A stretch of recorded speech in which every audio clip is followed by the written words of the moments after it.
नमस्कार, आपका बहुत बहुत स्वागत है आरएन टीवी नेशनल में और मैं हूं आपके साथ वर्षा शर्मा। और रुक करेंगे मध्य प्रदेश की खबरों की ओर। मुख्यमंत्री निवास में 29वां राष्ट्र स्तर युवा उत्सव एवं विकसित भारत यंग लीडर संवाद कार्यक्रम का आयोजन किया गया। कार्यक्रम में मध्य प्रदेश के मुख्यमंत्री डॉक्टर मोहन यादव मुख्य अतिथि के रूप में शामिल हुए।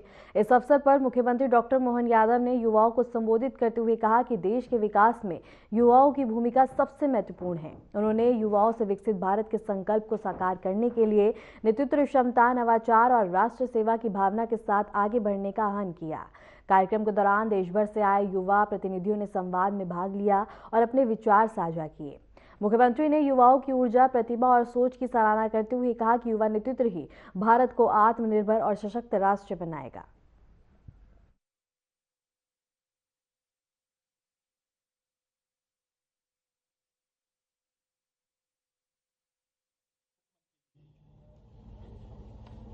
बोले भारत माता की। यंग लीडर्स डायलॉग 2026 के समस्त प्रतिभागियों से मुलाकात का ये जो आनंददायक हमारे खेल और युवा कल्याण मंत्रालय ने अवसर दिया, मैं धन्यवाद देना चाहूँगा माननीय मंत्री श्रीमान विश्वास कैलाश सारंग जी को। इस अवसर पर माननीय डायरेक्टर राकेश गुप्ता जी और आप सब, सच में आज का दिन आपके सबके आने से हमारी इस आवाज की भी शोभा बढ़ी। आपको सबको बधाई देता हूं, आपका अभिनंदन करता हूं। आप भी भाग्यशाली हैं। यद्यपि भारत को आध्यात्मिक पटल पर दुनिया के बीच में उसकी मूल चेतना के साथ भारत को भारत के लिए और भारत के तरीके से जिस शख्स ने दुनिया में परिभाषित कराया, अमेरिका से प्रारंभ करते हुए विश्व धर्म संसद से, वो स्वामी विवेकानंद की स्वरूपधारी आप सब विवेकानंद, मैं आपको बधाई देता हूं, सच में अभिनंदन करता हूं। विवेकानंद का परिवेश, विवेकानंद का वैसे आपकी जानकारी में होगा ही। मूलतः विवेकानंद जी तो बंगाल के रहने वाले थे, लेकिन बंगाल से निकलकर आध्यात्म की दुनिया में प्रवेश करने के बाद भगवा वस्त्र के साथ भारत भ्रमण करते हुए जब वो राजस्थान पे गए तो खेतड़ी के महाराज ने उनको यही अपनी साफा वाली पगड़ी पहना करके उनको एक तरह से अपने इस भारतीय परिवेश का एहसास कराने का, और कितना जचता विवेकानंद जी के सिर पे साफा। ऐसा कभी हमको लगता है कि विवेकानंद जी के जो व्यक्तित्व के साथ साफे ने कितना मैच किया है। लेकिन ये हमारे लिए गौरव की बात है। आज प्रदेश भर के अलग अलग विभिन्न युवा उत्सवों के माध्यम से निकले हुए हमारे प्रदेश भर के युवा जो यहाँ से निकल करके अब दिल्ली जाने वाले हैं, तो आप सब ने अपने अपने ढंग से अपनी पहचान बनाते हुए अपना एक तरह से इस लंबे मार्ग में अपनी मुकाम को हासिल किया है। मेरी अपनी ओर से बधाई देना चाहता हूँ। आपने कड़ी मेहनत की होगी, हमारे अपने सब प्रकार के मापदंडों के ऊपर से निकलते हुए। पहली बार सीएम हाउस में आए ऐसे कौन कौन है? हाथ खड़े करो। अच्छा, जो पहले आ गए वो हाथ खड़े करो तुम। अच्छा, पहले आ चुके हैं। किस किस कारण से आए, कोई बताएगा?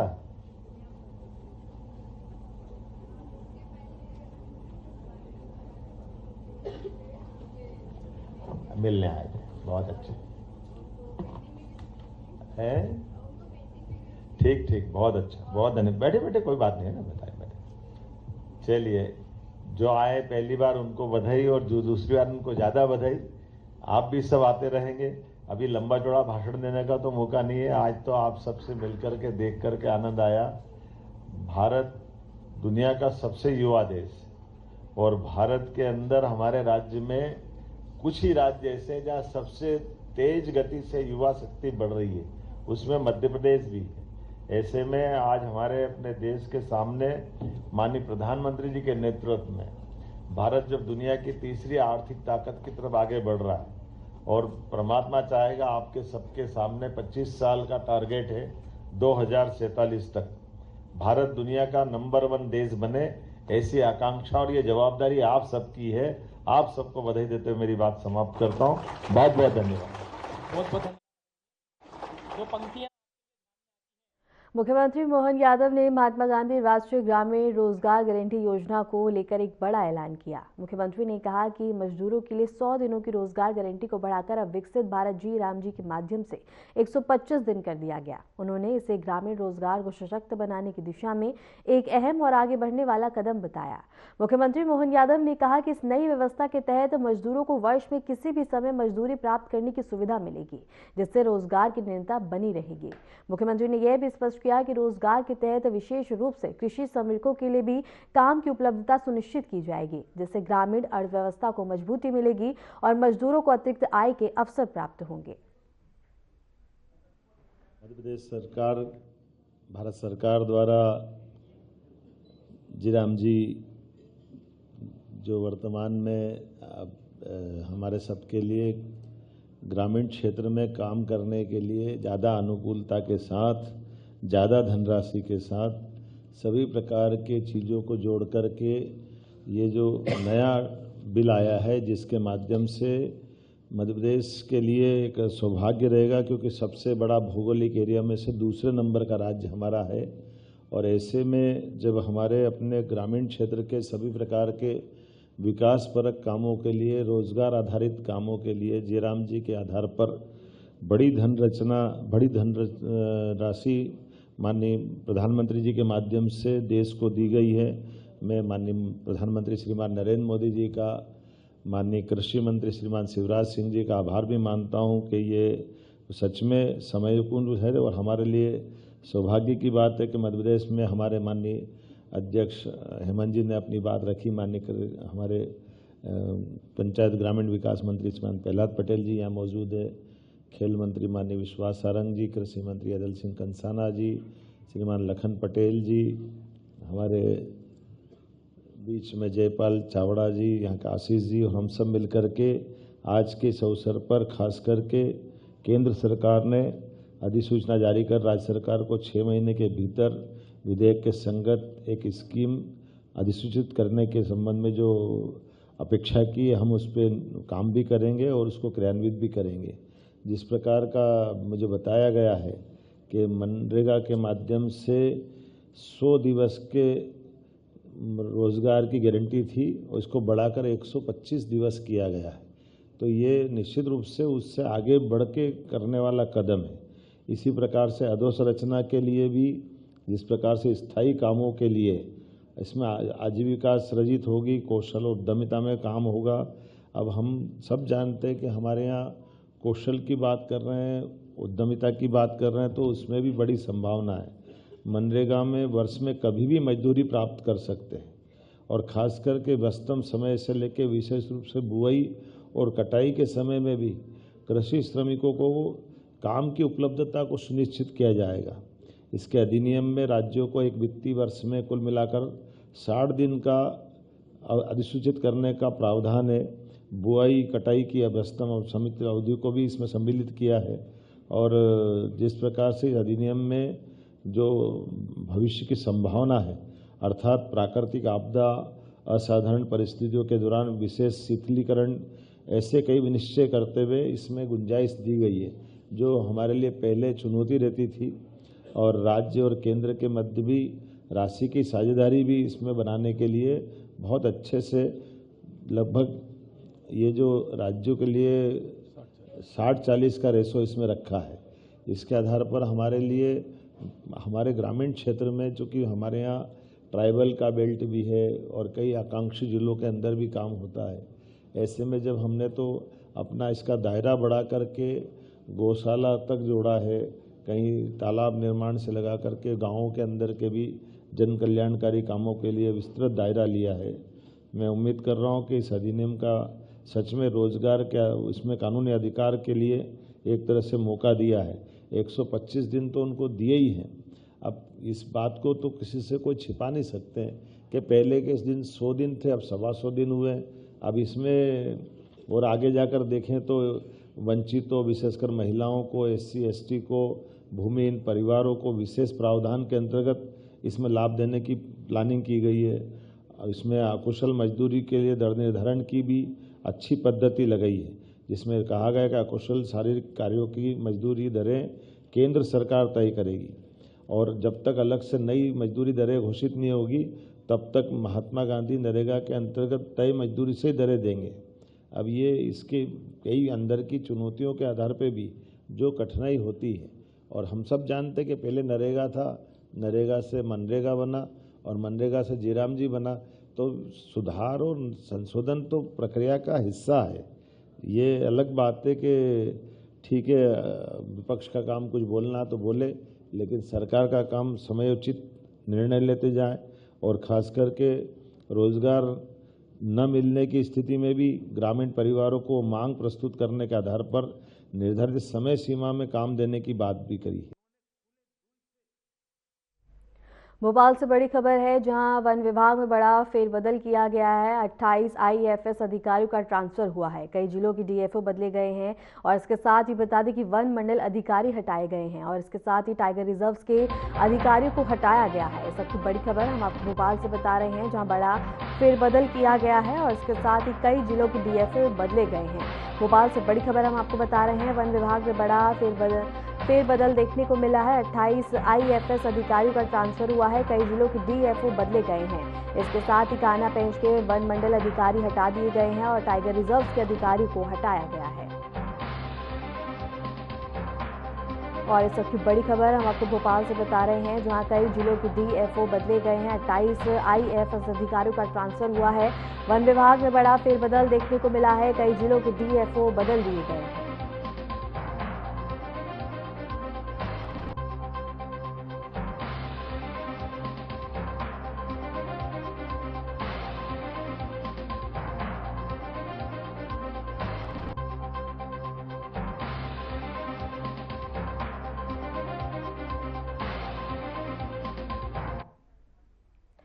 दूषित पीने के पानी से कई लोगों की मौत के बाद मामला अब गंभीर होता जा रहा है। इसी को लेकर मध्य प्रदेश कांग्रेस नेता अमन सिंगार इंदौर के आजाद नगर पहुंचे, जहां उन्होंने प्रभावित इलाकों से पानी के सैंपल एकत्रित किए। इस दौरान उन्होंने जल आपूर्ति व्यवस्था पर सवाल उठाते हुए निष्पक्ष जांच की मांग की और कहा कि दोषियों के खिलाफ कड़ी कार्रवाई होनी चाहिए। घटना के बाद इलाके में लोगों में आक्रोश और चिंता का माहौल बना हुआ है।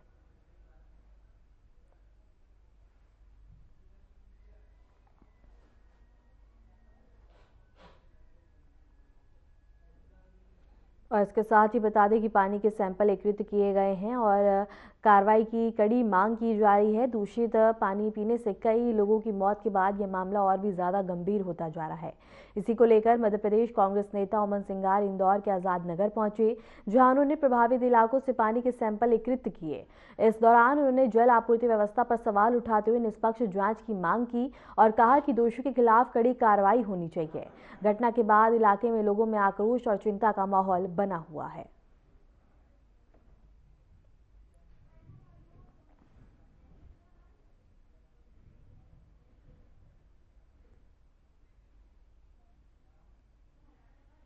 भोपाल के भागीरथपुरा क्षेत्र में दूषित पानी से हुई मौत के विरोध में ऑल इंडिया महिला कांग्रेस ने कैंडल मार्च निकाला। इस मार्च के माध्यम से संगठन ने पीड़ित परिवारों को श्रद्धांजलि अर्पित की और प्रशासन की लापरवाही पर सवाल उठाए। महिला कांग्रेस के नेताओं और कार्यकर्ताओं ने हाथों में मोमबत्तियां लेकर शांतिपूर्ण तरीके से प्रदर्शन किया। उन्होंने मांग की है कि दूषित पानी की आपूर्ति के जिम्मेदार अधिकारियों पर सख्त कार्रवाई की जाए और प्रभावित क्षेत्र में स्वच्छ पेयजल की तत्काल व्यवस्था की जाए। कैंडल मार्च के दौरान महिला कांग्रेस ने कहा कि स्वच्छ पानी हर नागरिक का मूल अधिकार है और इस तरह की घटनाएं प्रशासनिक विफलता को उजागर करती हैं। संगठन ने पीड़ित परिवारों को उचित मुआवजा देने और भविष्य में ऐसी घटनाओं की पुनरावृत्ति रोकने के लिए ठोस कदम उठाने की मांग की है। और भोपाल से ये खबर हम आपको बता रहे हैं, जहां कांग्रेस महिलाओं ने बता दें कि कैंडल मार्च निकाला और इसके साथ ही कड़ी कार्रवाई की मांग की है और इस दौरान प्रशासन भी अलर्ट मोड में रहा। भोपाल के भागीरथपुरा क्षेत्र में दूषित पानी से हुई मौतों के विरोध में ऑल इंडिया महिला कांग्रेस ने कैंडल मार्च निकाला। इस मार्च के माध्यम से संगठन ने पीड़ित परिवारों को श्रद्धांजलि अर्पित की और प्रशासन की लापरवाही पर सवाल उठाए। महिला कांग्रेस की नेताओं और कार्यकर्ताओं ने हाथों में मोमबत्तियां लेकर शांतिपूर्ण तरीके से प्रदर्शन किया। उन्होंने मांग की कि दूषित पानी की आपूर्ति के जिम्मेदार अधिकारियों पर सख्त कार्रवाई की जाए और प्रभावित क्षेत्र में स्वच्छ पेयजल की तत्काल व्यवस्था की जाए। कैंडल मार्च के दौरान महिला कांग्रेस ने कहा कि स्वच्छ पानी हर नागरिक का मूल अधिकार है और इस तरह की घटनाएं प्रशासनिक विफलता को उजागर करती हैं। संगठन ने पीड़ित परिवार को उचित मुआवजा देने और भविष्य में ऐसी घटनाओं की पुनरावृत्ति रोकने के लिए ठोस कदम उठाने की मांग की है।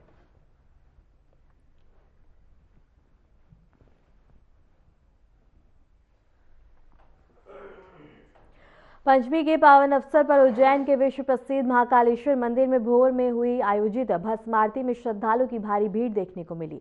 तड़के सुबह से ही भक्तों की लंबी कतारें मंदिर परिसर के बाहर देखी गईं और देश विदेश से आए श्रद्धालुओं ने भगवान महाकाल के दर्शन कर भस्म आरती में सहभागिता की और सुख समृद्धि की कामना की।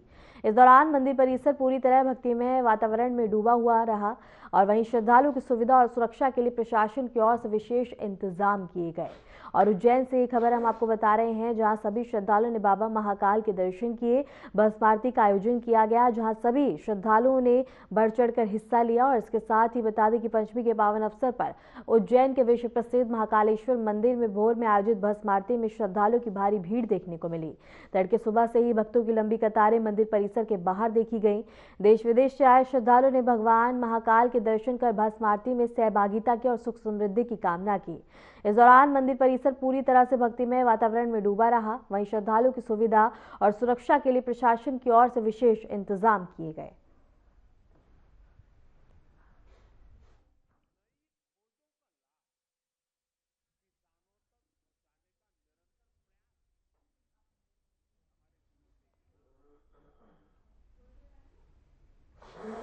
शहर में घना कोहरा छाए रहने से जनजीवन अस्त व्यस्त हो गया है। सुबह के समय दृश्यता कम रहने के कारण लोगों की आवाजाही में परेशानी का सामना करना पड़ रहा है। कड़ाके की ठंड से बचने के लिए लोग सड़कों, चौराहे और सार्वजनिक स्थलों पर अलाव का सहारा ले रहे हैं। वहीं ठंड और कोहरे के चलते सामान्य गतिविधियां भी प्रभावित दिखाई दे रही हैं। और ग्वालियर से ये खबर हम आपको बता रहे हैं, जहां घने कोहरे से जनजीवन बुरी तरह प्रभावित हो रहा है। बढ़ती ठंड अब लोगों के लिए आफत बनती हुई नजर आ रही है। कोहरे से शहर की रफ्तार बहुत कम हो गई है। दृश्यता बेहद ही कम है। यातायात बुरी तरह से बाधित हो रहा है। लोग अलाव का सहारा लेते हुए नजर आ रहे हैं। सड़कों पर बता दें कि दृश्यता बेहद ही कम नजर आ रही है, जिससे वाहन चालकों को काफी ज्यादा परेशानी का सामना करना पड़ रहा है। ग्वालियर शहर में घना कोहरा छाए रहने से जनजीवन अस्त व्यस्त हो गया है। सुबह के समय दृश्यता कम रहने के कारण लोगों को आवाजाही में परेशानी का सामना करना पड़ रहा है। कड़ाके की ठंड से बचने के लिए लोग सड़कों, चौराहे और सार्वजनिक स्थलों पर अलाव का सहारा ले रहे हैं। वहीं ठंड और कोहरे के चलते सामान्य गतिविधियां भी प्रभावित दिखाई दे रही हैं।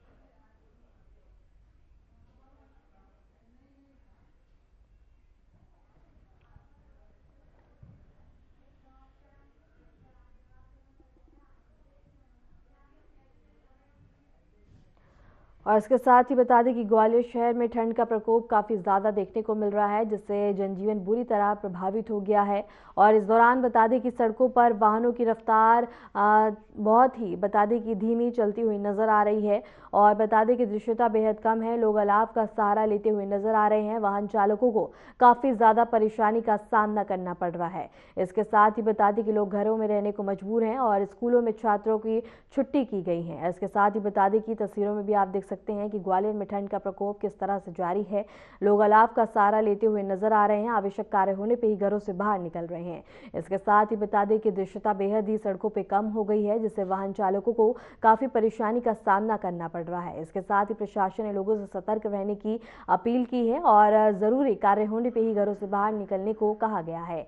और इसके साथ ही सड़कों पर लोगों की संख्या बेहद ही कम होती हुई नजर आ रही है और वाहनों की रफ्तार अब थोड़ी सी धीमी हो गई है। और बता दें कि इसके चलते काफ़ी ज़्यादा दुर्घटनाओं की भी आशंका जताई जा रही है, इसलिए लोगों से सतर्क रहने की अपील की गई है।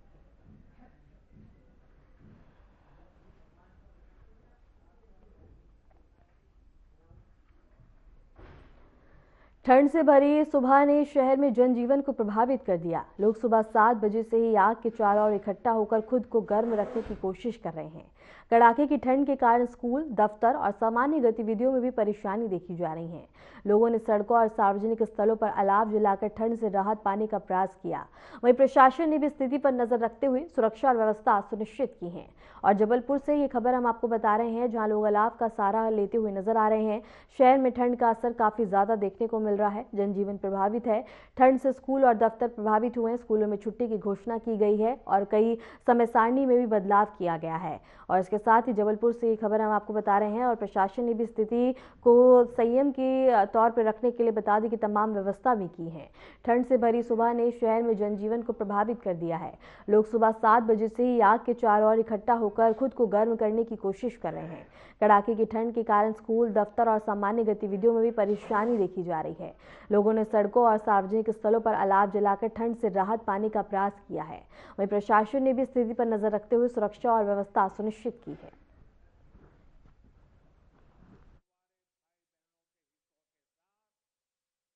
जनजीवन प्रभावित है।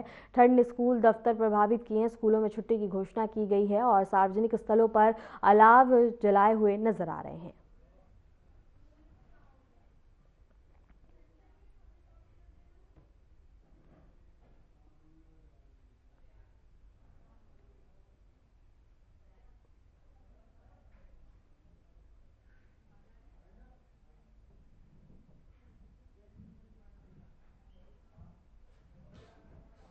फिलहाल के लिए मध्य प्रदेश की खबरों में इतना ही और ऐसी मध्य प्रदेश की तमाम खबरों को जानने के लिए देखते रहिए आर्यन टीवी नेशनल।